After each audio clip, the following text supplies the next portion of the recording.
Assalamualaikum warahmatullahi wabarakatuh. Alhamdulillahirabbil alamin wa bihi nasta'inu ala umuri dunya waddin. Wassalatu wassalamu ala asyrafil anbiya'i wal mursalin sayyidina Muhammadi wa ala alihi wa sahbihi ajmain, amma ba'du. A'udzubillahi minasyaitonir rajim. Bismillahirrahmanirrahim. Wa idza qila ansuzu fa'suzu yarfa'illahu alladziina amanu minkum wal ladziina utul ilma darajat. Shadaqallahul adzim. Puji dan syukur marilah sama-sama kita panjatkan kehadirat Allah Subhanahu wa taala yang telah mempertemukan kita pada kesempatan yang mulia ini.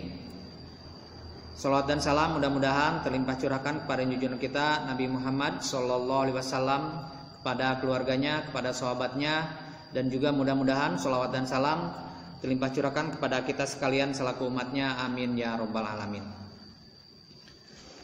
Selamat berjumpa kembali dengan para santri banat ya, wabil khusus dalam pembelajaran jarak jauh untuk mata pelajaran tafsir. Dan pada kesempatan kali ini yang akan kita bahas adalah surat Al-Fatihah di halaman 3 ya, di jilid 1. Kita mulai saja majelis kita dengan pembacaan ta'awudz dan basmalah. A'udzubillahi minasyaitonirrajim. Bismillahirrahmanirrahim. Suratul Fatihah, surat Al-Fatihah Makiyah, diturunkan di Mekah. 10 ayatin, ada 7 ayat. Bil basmalati, dengan basmalah. Ingkanat, jika ada basmalah, minha, bagian dari Fatihah. Wasabi'atu, adapun ayat yang ketujuh. Siratal ladzina, adalah lafadz siratal ladzina ila akhiriha. Jadi jika Fatihah ya, 7 ayat itu Fatihah. Jika basmalah menjadi ayat pertama, maka ayat yang ketujuh adalah siratal ladzina sampai waladdallin. Wa ilam takun minha, wa ilam takun, dan jika tidak ada basmalah minha, bagian dari Fatihah, berarti ayat pertamanya adalah alhamdulillahirabbil alamin. Fasabi'atu, maka ayat yang ketujuh adalah ghairil maghdubi alaihim waladdallin. Wa yuqaddaru, dan dikira-kira fi awaliha, di awalnya, kulu lafad kulu. Liyakuna, supaya ada maqobla, supaya ada lafad kulu itu maksudnya disimpan ya, maqobla iyaka, sebelum lafad iyaka na'budu. Munasiban, supaya sesuai lahu, terhadap lafad iyaka itu, bikauniha, dengan adanya al-fatihah itu ataupun iyaka na'budu wa iyaka nasta'in, adalah min maqulil ibadi, perkataan seorang hamba. Jadi dikira-kira ya, sebelum lafad iyyaka na'budu wa iyyaka nasta'in itu ada lafad kulu, yang artinya lafad kulu itu adalah fil amar, ucapkanlah oleh kalian iyyaka na'budu wa iyyaka nasta'in. Dilanjut ya. Bismillahirrahmanirrahim. Alhamdu, semua puji atau segala puji, lillahi, adalah milik Allah. Ini lafad alhamdu ini adalah jumlatun khobariyatun, jumlah khobariyah. Kusida, yang dimaksud biha dengan alhamdu, as-sana'u, pujian, alallahi, kepada Allah, bimad muniha, dengan apa-apa yang terkandung di dalam hamdu atau di dalam pujian. Min annahu, bahwa sesungguhnya, min annahu ta'ala, bahwa sungguhnya Allah ta'ala adalah malikun, pemilik, li jami'il hamdi, terhadap seluruh pujian. Pujian dari siapa? Minal khalqi, dari makhluk. Al mustahikun, ataupun yang berhak ya, li ayyahmaduhu, supaya mereka memuji kepada Allah. Wallahu, adapun lafaz Allah, alamun, adalah alam. Alam itu adalah nama ya. Alal ma'budi, terhadap zat yang diibadahi ataupun untuk zat yang diibadahi. Jadi lafaz Allah itu adalah satu nama untuk zat yang diibadahi, bihakin, dengan hak, dengan sebenar-benarnya. Rabbil alamina, yang memiliki ataupun yang menguasai alamina, seluruh alam ya. Rabbil alamina, yang mengurusi boleh seluruh alam. Ai maliki jami'il khalqi, yaitu yang memiliki seluruh makhluk, minal insi, yaitu manusia, wal jinni, dan jin, wal malaikati, dan malaikat, wad dawabi, dan binatang, wa ghairihim, dan yang lainnya. Wa kulun, dan masing-masing, minha ya, dari binatang itu, dari tadi ya, insi, jin, malaikat, dan dawab, yutlaku, disebut alaihi, kepada kulun, alamun, alam. Yuqalu, diucapkan juga, dikatakan juga alamul insi ya, alam manusia, wa alamul jinni, dan alam jin, ila ghairi dzalik, sampai kesananya sampai yang lainnya. Ada alam malaikat juga, ada alam dawab juga sama ya. Wa ghalaba dan galib ya biasa fi jamihi dalam jamanya itu bil ya'i wan nuni, memakai iya dan nun. Maksudnya adalah ulil ilmi, karena manusia itu mempunyai ilmu, ala ghairihim, kepada yang lainnya, ataupun maksudnya ala ghairihim, mengalahkan yang selainnya, selain manusia. Wa huwa, dan lafaz alamin itu minal alamati, diambil dari kata alamat. Alamat itu artinya tanda atau ciri. Li'annahu, karena sungguhnya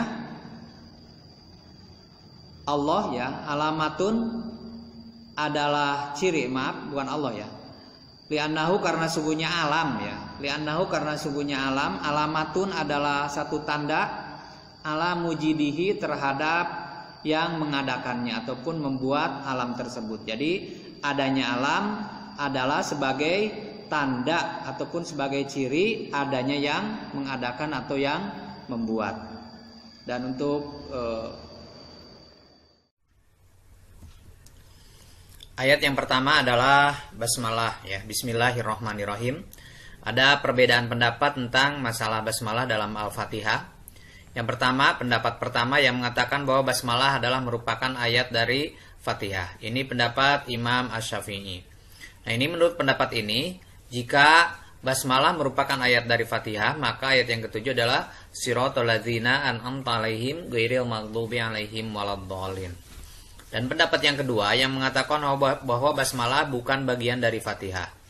Imam Malik ini pendapatnya ya. Maka nah ini ketika kita ya mengadopsi ataupun mengambil pendapat ini, kita berkeyakinan bahwa ayat yang ketujuhnya adalah ghairil maghdubi 'alaihim waladdallin. Jadi ayat yang keenamnya siratal ladzina an'amta 'alaihim, dan ayat ketujuhnya adalah ghairil maghdubi 'alaihim waladdallin.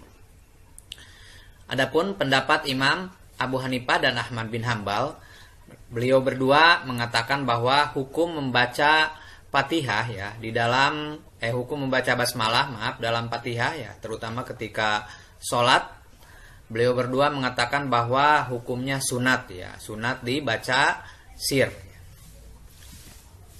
Dilanjut ya, ayat yang kedua, alhamdulillahirabbil alamin. Nah, ini lafaz alhamdu termasuk lafaz umum ya, atau isim jenis ya. Isim jenis lafaz alhamdu ini kalau dalam istilah usul fikih disebut bahwa alhamdu ini adalah ismul wahid al mu'arraf bi al ya. Isim yang wahid, ini lafadznya satu tapi termasuk jenis yang dima'rifatkan dengan alif lam, maka ini termasuk lafaz umum. Maka berartinya di sini yang berarti adalah pujian dan apa-apa yang terkandung dalam pujian ya, yang berarti seluruh puji atau asana. Asananya kepada siapa pujinya? Kepada Allah, karena Allah adalah pemilik seluruh puji ya. Allah adalah pemilik seluruh puji. Nah, diartikan seluruh puji.